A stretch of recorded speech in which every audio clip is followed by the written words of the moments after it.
Nous prenons Genèse chapitre 22, le premier verset. Il est écrit: Après ces choses, Dieu mit Abraham à l'épreuve et il lui dit: Abraham. Et il répondit: Mais voici. Dieu lui dit: Prends ton fils, ton unique, celui que tu aimes, Isaac. Va-t'en au pays de Moria et là, offre-le en holocauste sur l'une des montagnes que je te dirai. Mais pourquoi ici, Dieu ne pouvait non seulement dire à Abraham que non, voilà, Abraham, prends ton fils, vas-y telle place et offre-le-moi. Ou soit pourquoi ne pas dire seulement, prends Isaac, parce qu'il s'agit de la personne d'Isaac ici. Mais Dieu dit, prends ton fils, ton unique, celui que tu aimes, Isaac. Pourquoi faire tous ces détails sur la personne d'Isaac? Prends ton fils, 1, ton unique, 2, celui que tu aimes, 3, Isaac. Voilà le pourquoi que nous voulons parler ici d'Isaac, l'homme de 3 dimensions ou le fils à 3 dimensions. Il y a premièrement, la première dimension ici, Dieu dit, prends ton fils. Là, c'est la première dimension en tant que fils. Pourquoi est-ce que Dieu a dit à Abraham, prends ton fils? Parlons d'abord du fils. Lorsque nous parlons du fils, nous voyons l'empreinte, l'image, la représentation du Père. C'est comme ça dans le livre de 1 Jean chapitre 5, le verset 12, l'Écriture dit: celui qui a le Fils a la vie. Donc en parlant du Fils, nous voyons la vie. Isaac, qui est le fils d'Abraham, en d'autres termes, Isaac était la vie d'Abraham. Or, la vie, c'est la continuité. Après votre départ, l'on parlera de vous au travers de votre fils qui est votre descendance. C'est-à-dire le fils qui est la vie du Père. En d'autres termes, le fils, c'est l'image, l'empreinte, l'identité même du Père. On reconnaît la vie du Père, c'est par le Fils. Pourquoi? Parce qu'après le départ du Père, c'est les Fils qui feront la continuité du Père. Et ainsi, Isaac est fils d'Abraham. Alors Dieu lui dit, prends ton fils. En d'autres termes, Abraham devait monter à la montagne avec toute sa génération, avec toute sa descendance. Écoutez, faisons un pas en arrière. Rentrons dans le jardin d'Éden, là où l'homme appelé Adam était avec son épouse. Du moment où ils étaient dans le jardin, Dieu a dit à l'homme, les jours que tu mangeras à cet arbre, c'est les jours que tu mourras. Et ainsi l'homme va manger à l'arbre de la connaissance du bien et du mal. Il parvient à manger à cet arbre. Les jours qu'il mange, au lieu qu'il puisse mourir dans les jardins, là où Dieu lui avait fait la promesse dans le jardin, mais Dieu va chasser l'homme du jardin. Quand il chasse l'homme du jardin, l'homme va mourir en dehors du jardin. Pourquoi mourir seulement en dehors du jardin et non pas mourir dans le jardin là où la promesse a été faite? Pourquoi? Parce que la promesse a été faite dans le jardin. Et donc, comme l'homme avait mangé, il pouvait mourir dans le jardin. Mais Dieu permet à ce que l'homme sorte du jardin, c'est-à-dire il chasse Adam du jardin pour qu'il puisse mourir en dehors du jardin. Pourquoi pas dans le jardin? Écoutez, au début de toute la création, il n'y avait qu'un seul pays qu'on appelait Éden. Seul Éden était le seul pays sur la terre au départ. En Éden, c'est là qu'il y avait un jardin qu'on appelait le jardin d'Éden. Et un fleuve quittait de l'Éden vers le jardin pour arroser le jardin. Et donc, le jardin n'était pas toute la surface de la terre, mais le jardin était juste une portion, une partie de la terre qui était mise à part pour qu'elle soit comme le jardin qui est en Éden. Et donc, l'homme va manger à l'arbre dans le jardin. Dieu décide de chasser l'homme du jardin pour qu'il puisse aller où? En Éden, c'est-à-dire en dehors du jardin. Parce que le jardin était en Éden. Lorsque l'homme sort du jardin, il va aller maintenant, c'est en Éden. Et c'est là qu'il va mourir. Écoutez, Dieu étant un grand prophète, il savait toutes les choses. Si l'homme allait mourir dans le jardin, on n'allait pas parler de l'humanité. Parce que dans le jardin c'est le lieu de couple. Le jardin c'est le lieu de délices, c'est le lieu de joie. Il n'y a pas de pleurs, il n'y a pas de fils dans le jardin. Il faut que le père là qui a péché Adam soit chassé du jardin pour qu'il puisse maintenant avoir des fils en dehors du jardin et qu'il meure en dehors du jardin afin qu'au travers ses fils qu'il soit ressuscité.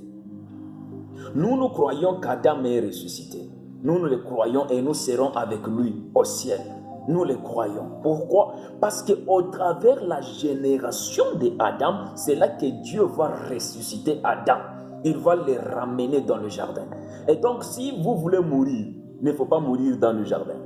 Parce que le jardin n'est pas le lieu de pleurs.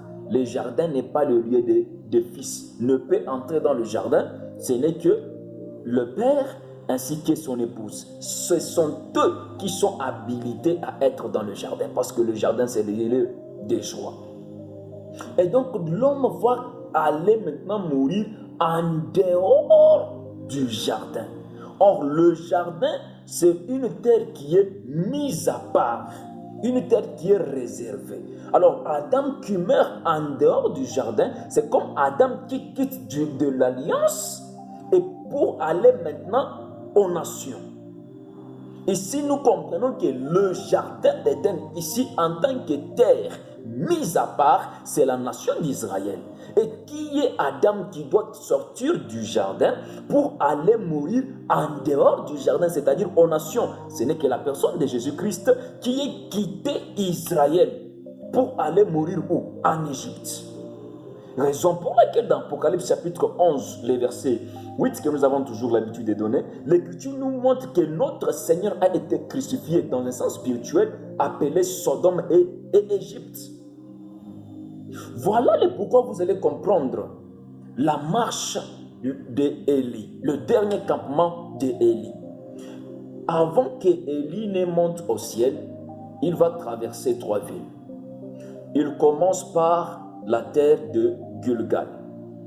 Il quitte Gilgal, il va traverser la ville de Jéricho. Après Jéricho, il va traverser Bethel. Il arrive à Bethel, il ne s'achève pas à Bethel. Il va traverser maintenant les Jourdains. Après avoir traversé les Jourdains, c'est alors qu'il va monter au ciel et le manteau d'Élie va monter. Or, ce qui mettait la séparation entre Israël et les nations, c'est les Jourdains. Une fois que vous êtes au-delà du Jourdain, vous êtes en Égypte. Vous êtes chez les nations. C'est comme ça qu'Élie va traverser ces 3 villes. Quand il traverse ces 3 villes, il traverse même la limite du Canaan. Il traverse le fleuve du Jourdain pour aller où? Aux nations ou chez les nations. Là où il va partir au-delà du Jourdain, c'est là qu'il va monter au ciel et le manteau d'Élie va monter. Écoutez, le manteau d'Élie n'est pas en Israël. Le manteau d'Élie est au-delà du Jourdain. Et il y a une génération qui arrive en puissance. J'annonce une génération, un très grand réveil qui commence avec ce pays, la RDC. Un pays béni par l'Éternel et choisi par l'Éternel. Écoutez, Élisée, quand il récupère les manteaux d'Élie, Élisée voit commencer que là où son maître s'est arrêté. Il commence son ministère au-delà du Jourdain, où c'est chez les nations, pour aller maintenant en Canaan. Il commence au-delà du Jourdain, il sépare le Jourdain, il traverse le Jourdain, il arrive au Bethel. Il prend Bethel vers Jéricho. Jéricho, au lieu d'aller à Gilgal, là où son père a commencé, lui va monter maintenant à la montagne. Le ministère authentique est sorti d'Israël vers les nations et nous sommes en train de voir le retour du ministère aux nations. Voilà Élie qui doit sortir d'Israël, qui doit sortir du Canaan pour aller chez les nations, et il va connaître son ascension afin que le manteau tombe. Quand le manteau va tomber, Élisée les récupère et il les ramène en Israël. C'est le retour du ministère, c'est le retour de la parole en Israël, c'est le retour du réveil en Israël. Mais actuellement, le manteau est encore au-delà du Jourdain avec une génération appelée Élisée. Que le Seigneur vous bénisse. Alors c'est pourquoi Dieu dit à Abraham, prends ton fils. Et il dit, ton unique. Mais qui est le fils unique? Pourquoi seulement unique? Pourquoi Dieu dit à Abraham, prends ton unique? Où était Ismaël? Parce qu'Ismaël était là. Mais Dieu ne dit pas, prends ton fils. Non, prends ton unique. Alors Ismaël était où? Que le Seigneur nous bénisse. Écoutez, lorsqu'on dit le fils unique, nous voyons l'attachement, nous voyons la fidélité, nous voyons le fils qui est resté avec le Père. Pourquoi? Parce que Ismaël va partir. Et quand Ismaël s'en ira, Isaac restera avec le Père. Quand Isaac reste, il devient le fils unique. Regardez l'histoire du fils prodigue. C'est le cadet qui fait sa demande, sa plaidoirie, pour qu'on lui donne la part de ses biens. Le père leur partagea le bien. L'aîné a reçu aussi ses biens, mais l'aîné n'est pas parti. L'aîné est resté avec le père. C'est le cadet qui part. Après avoir tout dissipé, il va rentrer chez le père. Il organise un festin. Et quand le père va voir ce festin, l'aîné va se dire que non, papa, moi j'ai toujours été avec toi. Pourquoi tu n'as jamais organisé aussi une fête à mon honneur? Pourquoi tu n'as jamais tué aussi un veau gras? Le père lui dit quoi? Mon fils, toi tu es toujours avec moi. Tout ce que j'ai est à toi. Waouh! Voilà la personne à qui reste l'héritage du père. C'était le fils aîné qui est resté attaché au ministère, à la vision du père. Donc le fils unique, c'est le fils qui reste. C'est pourquoi il est unique. C'est le fils qui reste. Qui est le fils qui reste? C'est Benjamin. Pourquoi j'ai dit que c'est Benjamin? Lorsque nous prenons l'écriture dans Genèse chapitre 44, on prend le verset, à partir du verset 19, il est écrit, mon Seigneur a interrogé ses serviteurs en disant, avez-vous un père ou un frère? Et le verset 20, nous avons répondu, nous avons un vieux père et un jeune frère, enfant de sa vieillesse. Cet enfant avait un frère qui est mort, voilà on parle de Joseph, qui est mort et qui était de la même mère. Il reste seul et son père l'aime. Regardez, lorsqu'on parle de Benjamin, on résume tous les critères que Dieu a parlé sur Isaac. Il est le fils qui est resté et c'est ce fils que son père a beaucoup aimé, Benjamin. Le fils qui est resté. Pourquoi il est le fils qui est resté? Parce que Joseph doit partir. Lorsque Joseph quitte la maison de son père à l'âge de 17 ans, il va aller en Égypte. Benjamin restera avec le père. Le fils qui reste, c'est le fils unique. Voilà le fils unique, c'est le fils qui reste. Et c'est ce fils qui va recevoir maintenant l'héritage du père. Jésus était avec Pierre, ainsi que tous les autres. Parmi tous les 12, il ne s'agit que de la personne de Pierre, à qui Jésus a donné même les clés du royaume. Mais ce n'était pas Pierre qui était dans le plan de l'amour, de l'affection de Jésus. Jésus aimait beaucoup plus la personne de Jean. Mais quand il a voulu laisser les clés, il va laisser les clés du royaume à Pierre. Pourquoi pas à Jésus, plus qu'il aimait? Mais il va laisser à Pierre. Pourquoi? Jésus aimait la personne de Jean, mais Jean n'aimait pas Jésus. Mais celui qui aimait Jésus, c'était Pierre. Et ainsi Pierre restera avec les clés. Voilà le fils qui reste, c'est Pierre. Ainsi il mérite l'affection du Père. Nous avons besoin des fils. Cette génération mérite les fils qui sont attachés au ministère du Père. Les fils qui sont attachés à la vision du Père. Voilà le Fils unique, c'est le Fils qui reste. Dieu ajoute, il dit à Abraham, ton fils là, c'est celui que tu aimes. Tu as des fils, mais celui-là, tu l'aimes. Le Fils aimé du Père, qui est-il? Ce n'est que notre Seigneur Jésus-Christ. Lui en qui réside toute l'affection de notre Dieu.